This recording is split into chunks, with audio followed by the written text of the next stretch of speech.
사도행성 아카데미 13차 오늘 이제 마지막 시간이 됐습니다. 1번은 이론, 2번은 실제 어떻게 사도들이 살았는가, 경건한 삶, 그리고 3번은 이제 성경적 조직신앙으로 12과목을 했는데 지금까지 녹화해서 전 세계 인터넷 여러 군데 띄어서 많은 청중객들이 듣고 있습니다. 듣는 모든 우리 성도님들 또 목회자님들 사도행성으로 돌아가야 됩니다. 초대교로 가야 됩니다. 그럴 이유는 2000년 동안의 신학이 달랐어요. 그때 시대마다.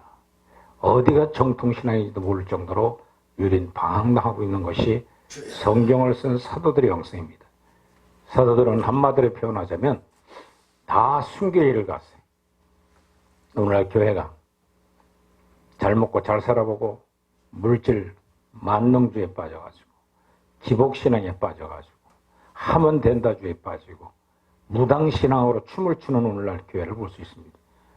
이건 잘못된 비질린 걸 알고 우리가 돌이킬 때 돌이키는 하나님의 사람들이 되시기를 주의 이름으로 축원을 드립니다.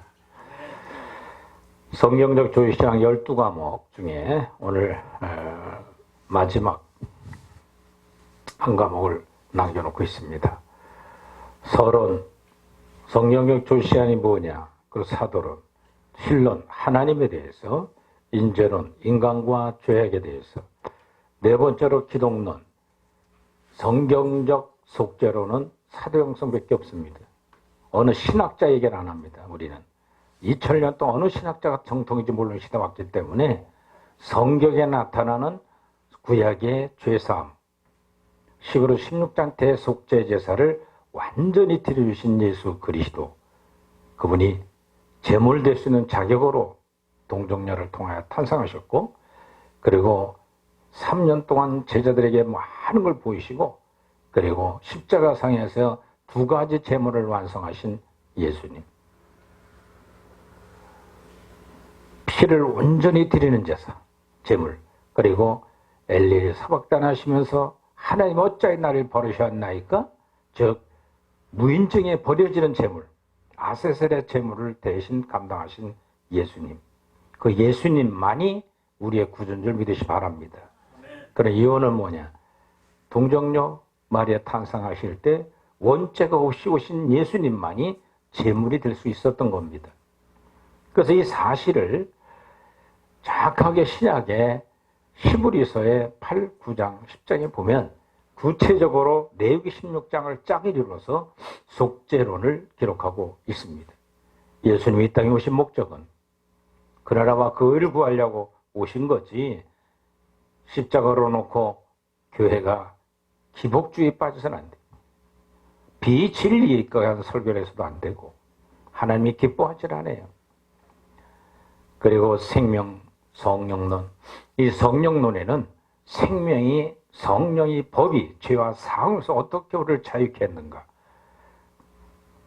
여섯 번째로는 사도들이 쓴 성경, 그 성경의 맥에 대해서 잘 깨달으시게 되면 믿음이 생겨요.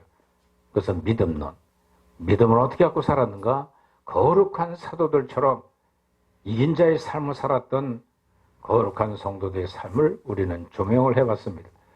그리고 그렇게 산 성도들은 어떻게 구원의 여정을 걸어갔는가, 그리고 구원의 성화길, 믿음으로 어려워지는 것은 누구나 다 없이 갈 수 있으나 칭의 가지고 구원받는 거 아닙니다.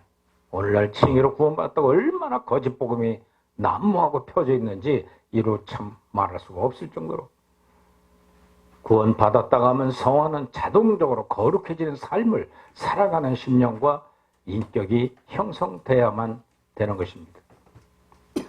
그리고 교회론에서 어떻게 교회 삶을 살아야 되는가, 구원받았다면 세상의 삶이 아니라 교회 삶을 살아야 된다. 교회는 교회 시대 이긴 자들을 통해 어떻게 살라고 권면하고 있는데, 마귀와 세상과 거칠고 사는 역경 속에서 싸워 이겨야 된다 그랬습니다. 교회는 영적 전쟁터전입니다. 세상에 나가서도 역시 마찬가지 영적 전쟁을 싸우는 것이 기독교들의 삶이에요. 근데 영적 전쟁의 대상이 누군지 몰라요. 마귀에게 백전백패도 회개할 줄 모르는 거. 세상이 그렇게 그리워지는 거. 세상이 우리에게 평강과 기쁨을 주지 않습니다. 세상은 철저하게 육신의 정력, 안목의 정력, 이생에 대한 자랑. 그것이 우리 기쁨을 주느냐? 모든 기독교인들마저도, 모든 목회자들마저도 사람에게 보이는 바리새인처럼 교회나 크게 짓고 사람이나 많이 많았고 헌금이나 많이 긋고 의시되고 다니면 출세한 목사처럼 얘기하는 거 부끄러워할 줄 알아야 됩니다. 회개할 줄 알아야 됩니다. 영적 싸움을 싸워 성화의 길을 거룩하면 할수록 마지막 사도는 다 순교당한 것처럼 죽음에 외롭고 힘든 좁은 길을 가야 되는 줄 믿으시 바랍니다. 그래야 거기 생명이 있다고 그랬어요. 좁고 협착한 길로 생명 얻으려면 힘써 좁은 길을 가라 그랬어요. 힘쓰는 건 뭘 때문에 힘써야 되느냐? 우리 행위로 구원받는 게 아니라 잘못 배운 지식들, 기복적인 지식들, 잘못 가진 신앙생활, 그거를 끊기가 그렇게 힘이 든다는 거예요. 바리새인과 서기관들 향하여 주님이 말씀하셨어요. 너희들 힘쓰지 않으면 좁은 길을 가지 못한다. 좁은 길을 가고자 하는 사람들 길을 막고 있다는 거예요. 누가? 오늘날 교회 목회자들이, 잘못된 신학 사상들이 그걸 끊기가 너무 힘든다는 거예요. 왜? 정과 욕심이 끊어져야 돼요. 자기 것을 버려야 돼요. 빈 그릇이 돼야 돼요. 빈 그릇이 되지 않고 하나님의 생명력이 들어와 역사를 못하게 돼 있어요. 교회 삶은 어떻게 살아야 되느냐? 교회의 본질, 그것은 십자가의 도에 대해서 공부를 잘 해봐야 됩니다. 그리고 세례와 성찬에 대해서 바른 역사적인 증명을 우리가 잘 가르쳐주고 있습니다. 그래서 우리는 교회의 삶은 심령의 교회와 보여지는 사람의 공동체도 모이는 유형적인 교회에 있는데, 우리 심령의 교회가 내 주인 되신 성령이 오셔가지고 너는 내 것이라고 하는 음성을 들을 수 있는 크리스찬이 되시길 바랍니다. 성령 충만은 고린도전서 15장 9가지 은사가 성령 충만이 아닙니다. 부분적인 거지만은 중요한 성령 충만을 받는 사람들은 저처럼 빛이 와서 내면에 있는 원죄를 발견하여 통회하고 차복하는 사람이 성령 충만한 삶이에요. 그렇다면 빛이 온다면 진리가 밝은 빛으로 와서 성도들에게 바로 가르쳐줘야 심령에 통곡을 할 수 있는 회개가 되잖아요. 그리고 진리이신 나는 길이요 진리요 생명이신 예수님이 내 속에 들어와 있다면, 성령이 진리로 와 있다면 비진리를 거부할 수 있는 능력이 우리 속에 있는 줄 믿으시 바랍니다. 비진리가 떡 먹듯이 꿀떡꿀떡 생기면서 그것이 좋은 양 쫓아다니는 거, 그렇게 해서 성도들 이끌고 교회나 크게 지려고 거짓 복음하는 거짓 선제들이 마지막 때에 회개하고 돌이켜야 됩니다.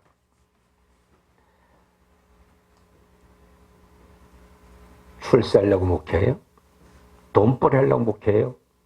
우리 주님 사도들 관계 보세요. 그 길을 전혀 안 따라가셨어요.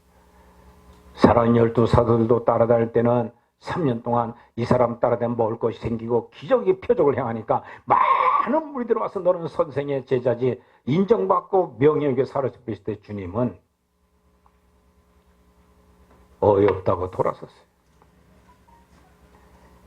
마지막 십자가를 지고 가는데 제자 12들은 제자들은 다 도망갔어요.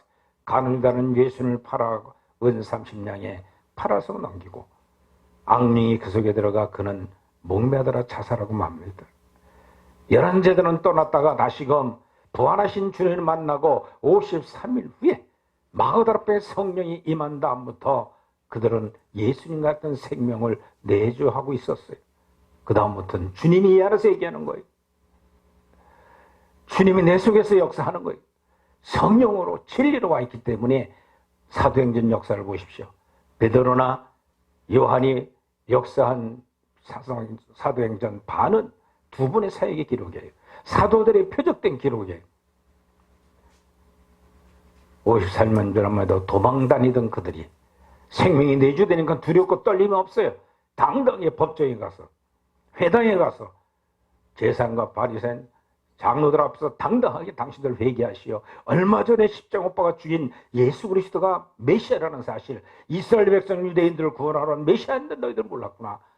당당히 외칩니다. 죽으려고 환장해버렸어요. 며칠 사이에. 왜? 생명이 들어오고 죄악성이 뿌리 뽑히니까 걱정, 근심, 두려움, 미움, 시기, 질투, 높아지려는 욕심 다 없어졌어. 오직 하나님의 능력에 붙들려서 죽으면 죽으리라, 사나 죽으나 주의 뜻대로 살아가는 삶을 살아가는 거예요. 이게 사도행전 반을 쓰고, 반은 바울 사도가 주님과 동행은 안 했지만 생명이 들어오고 난 다음부터, 즉 마음의 할례를 입어 그랬어요. 베드로 사도는 베드로 전후서에 보면 신의 성품에 동참했다고 얘기했어요. 그리고 이스라엘 백성들은 할례를 받되 영적 할례를 받았다고 얘기하고 있습니다. 그렇게 되니까 12명의 사도, 마띠아까지 껴졌어.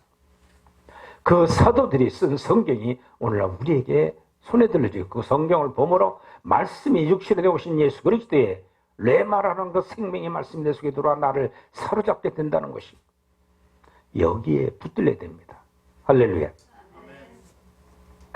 그렇게 되면 성경을 볼 때마다 초대교회 사도들은, 성경을 기록한 기록자들은 다 종말론적인 신앙의 삶을 살았어요. 곧 주님 오실 것처럼 성경은 기록하고 있다는 내용이에요. 우리 지난 시간에 김동현 선교사가 종말론을 증거했는데 너무 잘 증거했어요. 살도 안 붙이고 그냥 원고 중심으로서 얼마나 잘했는지. 얼마 전에 전화가 왔는데 오늘 몇 번을 들었대요. 근데 그렇게 잘 증거하냐고, 그럴 줄 몰랐다고. 예. 그걸 또 하루 밤마에 만들어서 또 보내시는 우리 JTN TV 정빈환 목사님, 박수 한번 쳐드려야 돼요. 박수 한번 쳐주세요.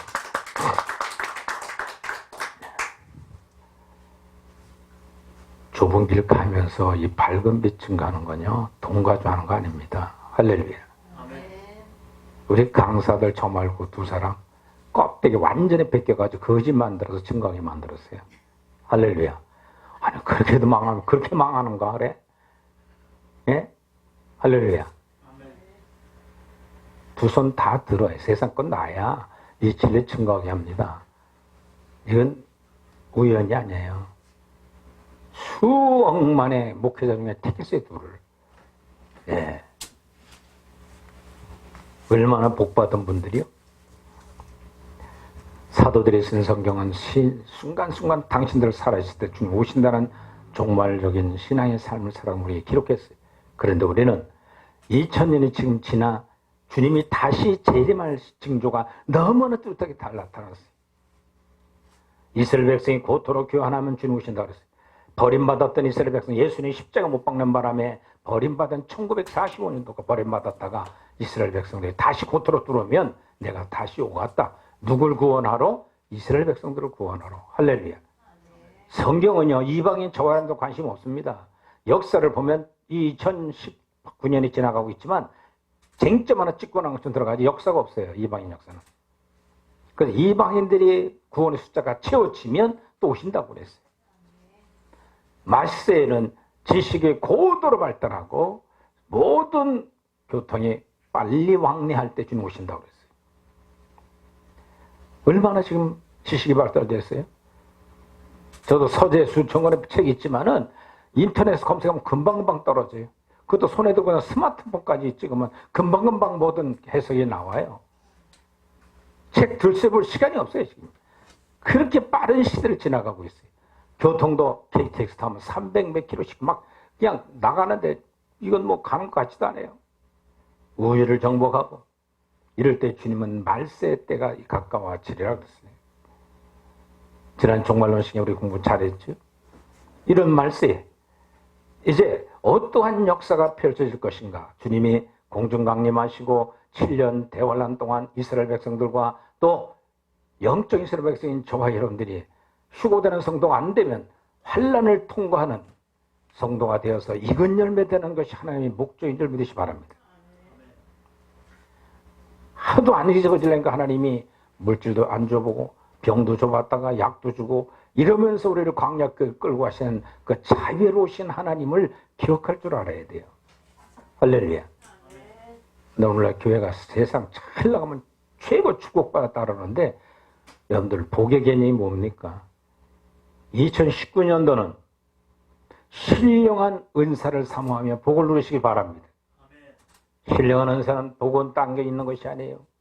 사도 바울이 주님과 동행은 안 했지만 생명이 들어오고 나니까 로마서 1장 11절에 13절에 신령한 은사를 내가 너희 로마인들에게 주려고 하고자 원하지나 길이 막혔도다. 신령한 은사는 뭐냐? 성령이 내 속에 생명으로 하시면 예수 그리스도가 내 구주라는 사실이 믿음이 견고해지고 위안을 받을 것이다. 평안과 위로가 올 것이고 성령의 12가지 열매를 맺는 일에 가장 행복해진다는 거예요. 여러분들 성령의 12가지 열매 희생하고 투자하는 것밖에 없어요. 뭐가 좋고 행복하겠어요? 좁고 협착한 길 가며 나그네를 삶을 살아가는 동안 두렵지 않도록 심령에 평안과 위로가 넘치고 여러분들이 필요한 기도의 제목 올 한해는 이 신령한 복으로 늘 심령이 평안과 위로가 넘치고 그분과 동행하며 좁은 길이 행복하시는 한 해가 되기를 주의 이름으로 축원을 드립니다. 성경 마지막 66권째 요한계시록이 나옵니다. 이 요한계시록은 장차 될 일이에요. 그러나 31장에는 서른 부분을 얘기하고 2, 3장에는 이 교회 시대 동안에 7개의 교회의 모형을 보여줬어요. 빌라델피아 교회 목회자처럼 싸워여 기둥 같은 일꾼으로 쓰임받기를 원했는데 교회가 침이 적었어요. 조그맸어요. 그 라우디오 교회는 대형 교회예요. 스스로 좋다고 인정을 하지만은 실제는 장년 같은 살아가는 사람, 헐벗고 사는 사람, 나름대로 스스로 잘됐다고 자랑하지만 주님 앞에 책망만 받은 교회예요. 오늘날 모든 성도들과 또 우리 모든 목회자님들은 라우디오교회 같은 목회자가 자랑할 거 없습니다. 주님 앞에 책망만 받을 일밖에 없다는 걸 깨닫고 요한계시록 2, 3장을 잘 보시길 바랍니다. 오늘 이 시간 제가 증거해야 될 내세론입니다. 영원한 세계에 대해서 증거를 하게 될 텐데 오늘날 많은 성도들 또 교육자들 성경의 사후의 세계에서 너무 잘 기록하고 있는데 보지도 않고 설교도 안 합니다. 내세 얘기, 꿈 얘기, 환상 얘기, 또 간증 얘기, 죽었다 살아나면서 천국 가서 복원 얘기하면 신비주의라고 밀어붙여요. 그러나 이 유튜브에 들어가 보세요. 천국, 지옥 간증하는 사람, 심판대 간증하는 사람 치면은 막 수십 개가 떨어져요. 실제로 말세에 환상을 보고 기적을 체험하고 내세에 갔다 온 사람들이 너무 많아요. 그런데 실제로 복에 가서 보고 오는 것도 중요하지만 성경이 있어요. 그래서 오늘 내세 영원한 세계에 대해서 성경적 입장과 역사적인 입장과 그리고 실제 연기는 어떻게 이루어지는가에 대해서 강의를 하고자 합니다. 우리 영성을 추구하는 현대시대 교육자들과 성도들의 비전은 주님의 세림이 심히 가까웠어요. 영성에 대한 관심이 많아요. 근데 어떻게 살아야 되는지를 몰라요. 종교개혁 이후에 500년의 역사가 일어갑니다.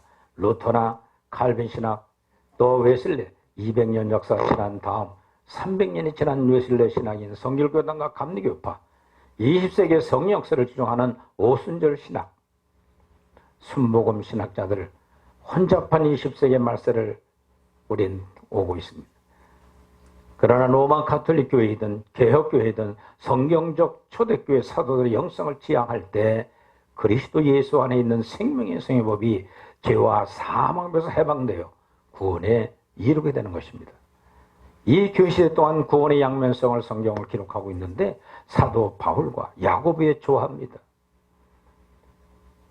16세기까지 로마 가톨릭이 타락해가지고 면접을 팔아먹는 행위를 잘못 주장했을 때 거기에 루터가 반기를 두고 나와서 한 행위가 뭐냐면 믿음으로 구원받는 거죠. 어떻게 그 행위로 구원을 받느냐? 그래서 면제법하는 로마 가톨릭을 대항하고 나왔습니다. 나와서 루터는 첫마디가 신학은 교부신학, 중세신학, 많은 신학대 신학이 중요한 것이 아니라 사도들이 쓴 십자가 도의 신학 외에는 없다. 할렐루야. 루터는 그러고 시작을 한 거예요. 근데 한 가지 실수한 게 뭐 있냐면 야고보서는 행함의 믿음으로 구원받는다는 것에 대해서 이해가 안 된 거예요. 그러니까 야고보서를 보지 마라. 그 야고보서는 지푸라기 서신이라고 성경을 못 보게 했어요. 그게 큰 실수예요. 그리고 사랑하는 칼빈 조용길리가 종교개혁에 나오면서 65권째까지 요한계시록 빼놓고 칼빈은 주석을 쫙 내놨어요. 그만큼 뛰어난 지혜를 받았는데 왜 요한계시록 주석만 못했을까? 때가 아니기 때문에 됐어요. 지금은 그 징조가 너무나 다 성경적으로 드러나고 있습니다. 우리 율법의 믿음과 행위, 즉 은혜와 율법에 대한 성경적 이해를 깨달으면 됩니다. 이를 통해 성경적 조신학은 그리스도인들의 구원의 도리를 명백히 하고 굳게 하여서 온전한 구원의 삶을 제시하고자 하는 것이 목적입니다. 예수님께서 이 땅에 오셨어. 말씀이 육신에 대해 이 땅에 오셔서 공생의 3년 동안 12제자를 택해서 진리를 가르치시고 훈련시켰습니다. 교회의 기초가 되도록 만들었습니다. 12사도들은 높은 학벌이나 좋은 가문의 부자로 살거나 큰 권세와 명성을 갖춘 직업을 가지지 않았습니다. 그러나 주님께서는 초라하기 짝이 없는 12사도를 통해서 이 땅 위에 교회를 세우셨고 천국 건설 사업을 맡기셨습니다. 또한 그들에게 산상 보혼을 비롯한 많은 영적 진리를 가르쳐 주시면서 모험적으로 실천하는 사람들이 되게 하셨습니다. 예수님께서는 저희들에게 지식만 공급한 것이 아니었고 친히 실천하시면서 모범적인 행실을 보여주셨습니다. 어느 때는 굶주기도 하셨고요. 핍박자로부터 조롱과 박해를 받으셨고요. 해방자들로부터 수많은 괴롭을 당하셨어도 어떤 고난 중에도 항상 참으셨고 온유하고 겸손하셨습니다. 뿐만 아니라 다른 사람들의 유익을 먼저 구하셨고 불의를 기뻐하지 않으시고 항상 하나님만 의지하면서 오직 사랑을 실천하신 분이 이와 같이 하나님 뜻대로만 생활하신 예수님의 행실을 보면서 사도들은 생명의 빛을 봤어요. 생명의 향기를 맡을 수가 있었어요. 아, 저분은 우리와 다른 것은 우리는 태어날 때부터 원죄를 가지고 죄악의 빛과 죄악의 향기를 드러내고 살지만 예수님은 순수하게 태어날 때부터 하나님의 생명을 가져오셨기 때문에 온전히 참고 온전히 견뎌주면서 12가지 성령을 매정하시던 향기, 그 생명의 빛을 사도들은 광야 3년 동안 따라갈 동안은 이해가 안 됐어요. 그러나 마가다락방에 성령의 생명이 충만해지고 나니까 아, 이것이 하나님 아버지의 성품이구나 하고 12가지 예수 그리스도의 성품이신 생명력을 보았던 것을 말해주고 있습니다. 사도들은 예수님 모범적인 행실을 본받아서 교육을 받았고 훈련을 받았어요. 그래서 사도들이 준 그들이 쓴 성경을 통하여 교회가 시작되는 것입니다. 그리고 예수님께서 모든 죄인들의 죄악과 형벌을 짊어지시고 십자가 못 박혀 죽으셨다가 사흘 만에 부활하셨고 부활하신 날로부터 40일 만에 승천하셨습니다. 승천하신 지 열흘 만에 다시 오순절 날에 성령께서 마그다락방에 강림하시면서 12살 120문도도 같이 있었지만은 큰 애를 체험한 건 12사도들. 그래서 사도들의 기초가 바로 교회의 기초가 되는 겁니다. 그러므로 교회는 사도 영성 밝히 알아야 참다운 심령의 교회가 회복되고 참다운 공동체의 교회가 어떤 방향으로서 가야 될 것인가에 대해서 알게 되는 것입니다. 그러므로 사도 영성, 사도를 쓴 성경을 통하여 그 예수님 알고 예수님 알아 그 생명력을 경험해야 하나님 아버지가 어떠신 분인 걸 알 수가 있는 거예요. 그래서 교회 창립일이 마가다락방의 성령이 임한 날부터가 성령 임한 교회의 창립일입니다. 모세의 율법과 선지자의 글을 그리고 예수님께 향하셨던 지상사역을 중심으로 해서 신약 성경을 기록하게 된 겁니다. 신약 성경 8분이 27권의 성경을 기록하면서 거기에 빼트는 딴 게 아니에요. 예수 그리스도는 메시아였다. 그분의 향기는 이랬고 그분의 생명력은 온전히 거룩한 삶을 살았던 모습을 보여주는 겁니다. 예수님이 받은 밝은 빛에 대한 진리와 빛된 행실을 증거하는 가운데 구원받고 빛을 따라 생활하는 성도들의 모임이 교회인 것입니다. 그러므로 교회는 사도 형성의 기초를 두고 율법의 행위와 인본주의와 기복주의 신앙과 믿음 만능주의 하면 된다는 잘못된 무당신앙을 회개하고 다시험하신 예수님의 재림을 대망하여야 될 줄 믿으시 바랍니다. 아멘. 그러므로 성도들은 그 나라와 그 의를 소망하면서 부패한 이 세상에서 빛과 소금의 사명을 감당해야 될 줄 믿으시 바랍니다. 아멘. 우리 예수님이 이 땅 오실 때요, 복잡한 거 안 했어요. 딱 2가지 하러 오신 거예요. 하나는 그 나라 천국이 있다. 그래 너희들이 광야를 같은 잠깐 살다가 없어질 인생의 삶은 나그네처럼 다니라. 나그네는 뭐예요? 짐이 없어야 돼요. 짐이 많으면 나그네 길 가기가 힘들어요. 가벼워야 돼요. 할렐루야. 그 사도행성 증거자들 가볍게 만드는 줄 알고 감사하고 잘하시길 바랍니다. 예? 자격은 딴 거 없어요. 청빙한 사람, 청빙이신 예수님 증거하는 사명자들은 가난이 두렵지 않아야 돼요. 할렐루야. 사람들의 손가락 핍박 조롱받는 거 두려울 게 없어요. 내가 하나님 앞에 어떻게 서서 어떠한 사명을 감당하느냐, 이게 중요해요. 나는 세상 돈벌이 때문에 못 왔습니다. 나는 해외에 가서 못 왔습니다. 이 핑계 저 핑계 보통 많은 게 아니에요. 그래도 양심에 찔린 지 전화는 해요. 예? 그래도 삶 속에 사명이 있으니까 그런 거죠. 주님은 천국 가는 길을 베풀려고 2번째로 오신 거예요. 십자가를 통하여 속죄원처럼 완성해 주시고 예수 그리스도를 믿고 천국 가라는 거예요. 천국에 대한 사명이 분명해져야 됩니다. 오늘 내 세론에 천국과 지옥, 그리스도의 심판대에 대해서 증거할 때 주님이 하신 말씀을 많이 깨달으시길 바랍니다.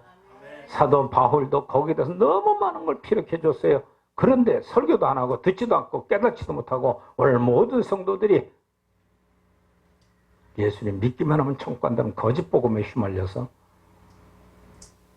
세상 부경험한 꿈을 꾸고 있습니다.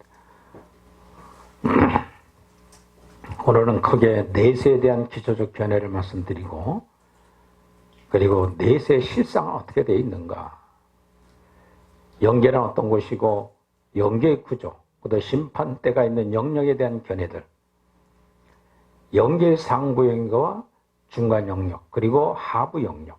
상부 영역은 천국, 중간 영역은 그리스도의 심판대, 영계 하부 영역은 지옥을 가르쳐 말하고 있습니다. 우리가 지난 10번째 과목, 우리가 11번째 교회론과 종말론을 알게 돼서 교회 시대 이긴 자들을 이 땅에 사는 동안 광야한단을 다 받고 정결하게 되어 익은 열매가 된 성도들입니다. 이 성도들은 교회 시대 이 땅에 살면서 의롭다 하심을 받고 하나님의 생명이 내조합일되어 심령천국이 이루어진 성도들입니다. 언제나 생명수가 흐르는 가난적 천국이 들어간 것과 같은 성도들임을 알 수가 있어요. 우리가 교회를 보면서 배운 것처럼 빌라델피아 교회 목회자는 이긴 자들 중에 한 분입니다. 대환란을 면제받고 휴고될 성도라는 것을 예언해주고 있습니다. 그런데 요한계시록 3장 10절에 또 보면 빌라델피아 교회 사장이 하신 말씀이 여기서 몇 가지 우리가 의문점을 풀어야 됩니다. 계시로 기록된 1900년 지난 지금도 언제 교회 시대가 끝나고 휴고 사건이 날지 아무도 모릅니다. 이루어지지 않았습니다. 그런데 왜 주님께서는 대환란을 면제해 주겠다고 말씀하셨을까요? 초대교회 성도들이었던 빌라델피아 교회 목회자가 휴고 사건이 일어날 때까지 계속 육체를 가지고 이 땅에 살아 있어야 되는 건가? 그렇잖아요. 또한 두아드레 교회 사자에게 편지본을 볼지어다 내가 침상에 던질 터역 또 한 그를 더불어 간음한 자들도 만일 그 행위를 회개치 아니하면 큰 환난 가운데 던지갔다고 말했어.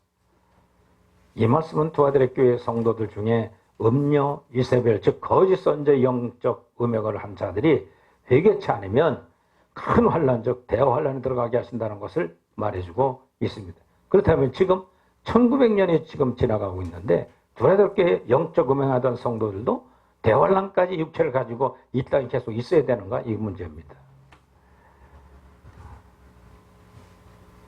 이러한 일을 상상도 할 수 없는 일인데 왜 주님께서는 그들을 대환란에 던진다고 하셨을까?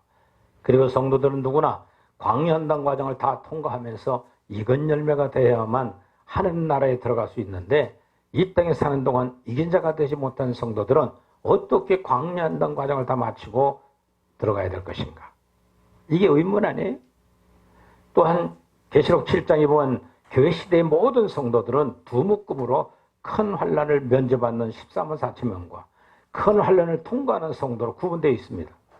다시 말해서 교회 시대 이긴 자, 즉 큰 환난을 면제받는 14만 4천 명 가운데 휴고되기 전에 죽었기 때문에 주님께서 공중에 강림하실 때 무덤에 일어나 부활의 몸을 가지게 될 성도들과 이 생에 살다가 변화되지 못하고 이긴 자가 못된 성도들의 모든 것을 한 묶음으로 묶어서 큰 환난을 통과하는 사람들, 이 두 분류로 나눴는데 지금 몇 년이 지나가고 있어요? 초대교회 지금까지 1900년부터 2000년 되도록 그런 사건이 안 어느졌어요. 이와 같은 14만 4천 명의 이 모든 성공 대화를 통과하면서 정결하게 된 후에 신을 심는다고 했는데 그렇다면 이간제가 되지 못하고 죽은 성도들은 어떻게 되었을까? 이 과목에서는 바로 이와 같이 난해한 문제들을 정확하게 깨달을 수 있도록 도와주는 것이 내세론이에요. 결론적으로 말해서 휴고되지 못하고 대환란 전에 죽은 성도들은 영계로 들어가 하나님께서 은밀하게 섭리하시는 가운데 대환란과 같은 연단 과정을 통과하면서 정결케 된 후에 천국에 들어가게 되는 것입니다. 다시 말하자면요, 하나님께서 이 대환란과 똑같은 연단 과정을 영계에서 은밀히 운행하고 계신다는 사실. 그 연단 과정을 통해서 대환란에 들어간 성도들을 정결케 하는 것. 영계에 들어간 성도들은 정결케 하신다는 것입니다.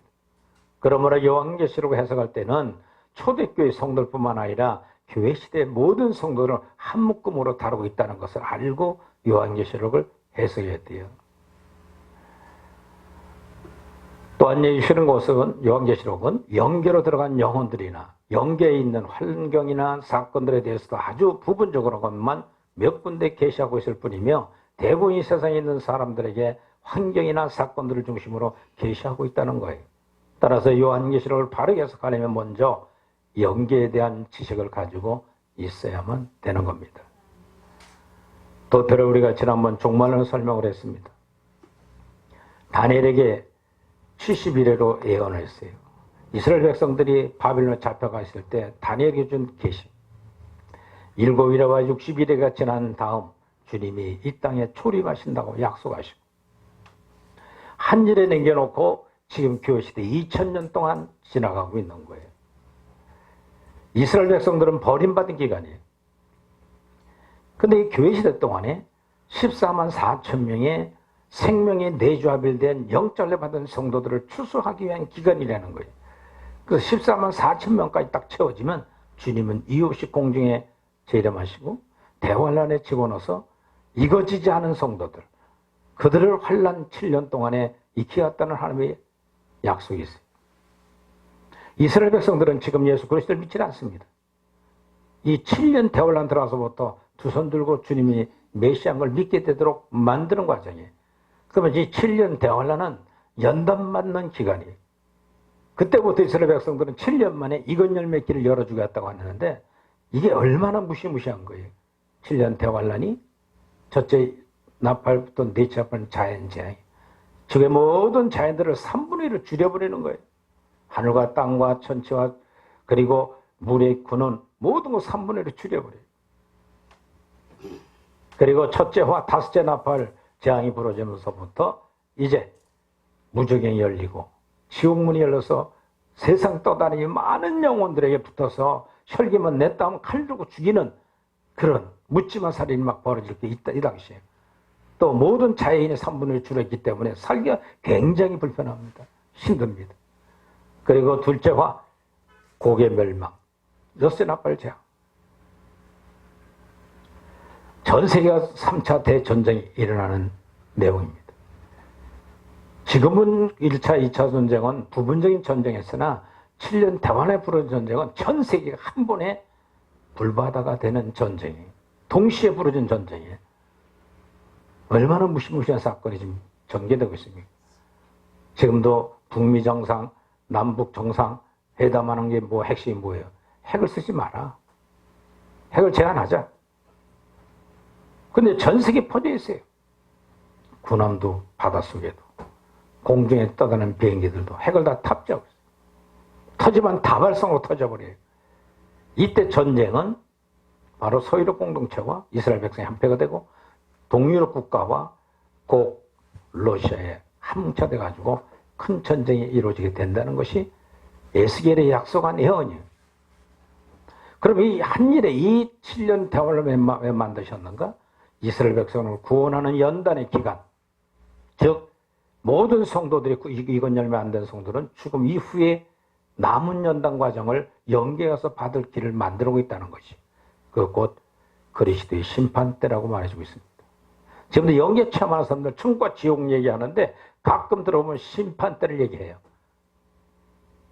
천국도 아니고 지옥도 아닌데 가봤더니 심판 때라는 거예요. 세상과 똑같은 힘든 어려운 환경 속에서 계속 내가 어림을 겪고 있더라는 거예요.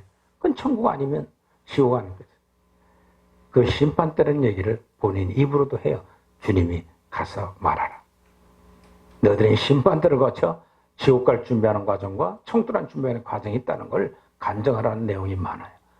근데 본인들이 개혁주의 신앙에 들어서 들어보면 그걸 못 들었으니까 그걸 해석을 못 하는데 주님 시키는 소리 그냥 하는 거예요. 심판 때 배가 서게 할 줄 알아라. 그건 내가 두고 버리라. 가서 강의하라. 연계 은밀하게 이것을 세워놓고 하나님은 역사하고 있다는 거죠. 그래서 이 내세로는 연계대에 체계적으로 살펴봄으로써 하나님의 질서정연한 구원의 사역을 일목요연하게 이해할 수 있게 합니다. 영의 세계에 대해 폭넓은 지식을 가지게 되므로 성경을 바르게 이해하고요. 특히 요한계시를 바르게 해석하는 안목을 가지게 될 것입니다. 아멘. 먼저 영계에 대한 기초적인 지식을 얻기 위해서 영계란 어떤 것이며 그 구조는 어떻게 되는지 살펴보고 그리고 심판대가 있고 성도들의 영혼이 정화되는 중간 영역에 대해서 알아보고자 합니다. 그리고 영계의 실상은 구체적으로 이해하기 위해서 성도들이 들어가는 낙원, 즉 천국과 불신자들이 들어가는 지옥 그리고 심판대가 있는 영역에 대해 살펴봅니다. 이 과목에 나온 영계에 대한 견해들은 성경을 중심으로 연구하는 것입니다. 성경에서 말하지 않으면 얘기 안 합니다. 성경적 정신학 마지막 내세론이기 때문에 여기서 성경이 얘기하는 내세에 대한 걸 분명히 알아야 성경이 기록되어 장차될 요한계시록을 해석할 수 있는 키가 여기 있기 때문에 그래요. 또한 교회시대 초기부터 기독교 안에 있었던 영계에 대한 교리와 영계 체험자들의 증언을 참고로 하여 종합적으로 정리할 것입니다. 내세로는 영계에 대해 체계적으로 살펴봅니다. 영에 대한 세계를 폭넓고 이해하기 쉽게 알게 될 것입니다.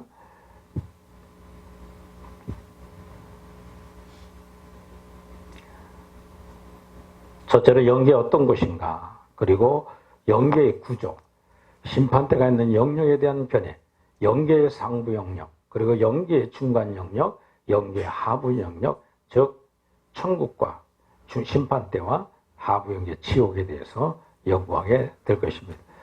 영계는 어떤 것인가? 사람이 죽으면 영혼과 육체는 분리됩니다. 육체는 땅의 흙으로 돌아가고 말고 영혼 분별한 영혼은 육체를 떠나 영들이 사는 세계로 들어가게 그곳에 가서 영계라고 말하고 있어요. 영원한 세계, 영의 세계가 있다는 것. 영계의 세상에 비슷한 환경이 있습니다. 산천초목이 있습니다. 짐승들이 비롯한 다양한 동물들과 식물들이 존재합니다. 이 세상에 있는 것과 같이 물질인 것이 아니고 영적인 존재로 똑같이 다 있다는 거예요. 영계와 물질계는 하나님께서 창조하신 세계를 둘로 나누어 말하는 것인데, 영적인 것으로 창조된 게 영계고 물질로 만들어진 이 세상은 물질계라 말해주고 있습니다. 물질계는 이 세상에 있는 모든 것을 가르쳐 말하고 육체 눈으로 볼 수 있는 것. 또한 영계는 육체 눈으로 보이지 않고 영체 눈으로만 볼 수 있도록 만들어진 영적인 세계를 가르쳐 말해주고 있습니다. 영계는 영이신 하나님께서 영원 자존하시면서 천사들로 피조물이지만 영이기 때문에 영계에 살고 있습니다. 또한 이 세상에 살다가 죽은 성도들도 영계의 낙원으로 들어가며 그 밖에 마귀들과 불신자들의 영혼들은 영계의 음부에 들어가 살고 있습니다. 영계 환경에 대해서 알아보면 천국에는 천국적인 아름다운 환경이 있고 지옥에는 지옥적인 환경이 있습니다. 그럼 모두 물질계로 된 것이 아니라 영적인 것들입니다. 하나님은 영계에서 필요에 따라 만들고자 하시는 것을 자유롭게 만들 수 있는 창조주이시기 때문에 사람들의 지식과 문명을 기초로 해서 영계 환경을 조성하고 있는 겁니다. 그리고 하나님께서는 영계에 있는 천국의 환경을 만들 때 이 땅에서 선하게 사용되는 것들만 적용하고 있습니다. 예를 들자면 이 전쟁무기나 의사들이 사용하는 의료기구 같은 것은 천국에 필요하지 않습니다. 육체가 없으니까, 싸움할 필요가 없으니까. 여기서 특별히 중요한 것은 사람들의 영혼이 언제 어떻게 창조되는가 하는 것입니다. 성경적 영혼 창조로는 이 땅에서 즉 못해서 육체가 만들어질 때 동시에 영혼도 창조되어서 들어간다는 것이에요. 하나님께서 아담의 몸을 흙으로 만들어 놓으시고 생기를 불어넣으실 것처럼 영혼이 만들어지고 몸은 살아서 움직이게 되는 것처럼, 그리고 아담의 배필로 하와를 만들어 아담과 하와가 결합한 남자와 여자의 결합을 통하여 몸과 영혼이 함께 창조될 수 있도록 정해 놓으신 겁니다. 결론적으로 인간의 육체와 영혼은 이 땅에서 동시에 창조되는 것입니다. 그렇기 때문에 천년왕국 시대가 끝나면 더 이상 사람의 몸과 영혼을 창조한 일이 없고 끝나게 되는 것입니다. 다시 말하자면 천년왕국 시대가 끝나면 하나님께서 예정하신 천국 백성들의 수가 충만하게 채워지기 때문에 더 이상 사람의 몸과 영혼을 창조할 필요가 없기 때문에 끝나는 겁니다. 그리고 영혼들이 이 땅에 창조된 것을 볼 때 이 땅의 물질 문명 속에서 생활하던 영혼들이 들어가 생활하게 되는 영계의 환경도 문명이 점점 발달할수록 하나님께서 섭리하시고 계신다는 것입니다. 그래서 요한복음 14장 1절로 3절에 보면 주님께서 성도들의 처소를 예배하러 가노니 그랬어요. 그 처소를 예배하신 과정과 이상과 같은 영계의 원리를 계속 적용하는 것입니다. 요한복음 14장 1절로 3절 너희는 마음에 근심하지 말라. 하나님을 믿으니 또 나를 믿으라. 내 아버지 집에 거할 곳이 많도다. 그렇지 않으면 너희에게 이르시리라. 내가 너희를 위해 처소를 예배하러 가노니 가서 너희를 위해 처소가 예비하면 내가 다시 와서 너희를 내게로 영접하여 나 있는 곳에 너희도 있게 하리라.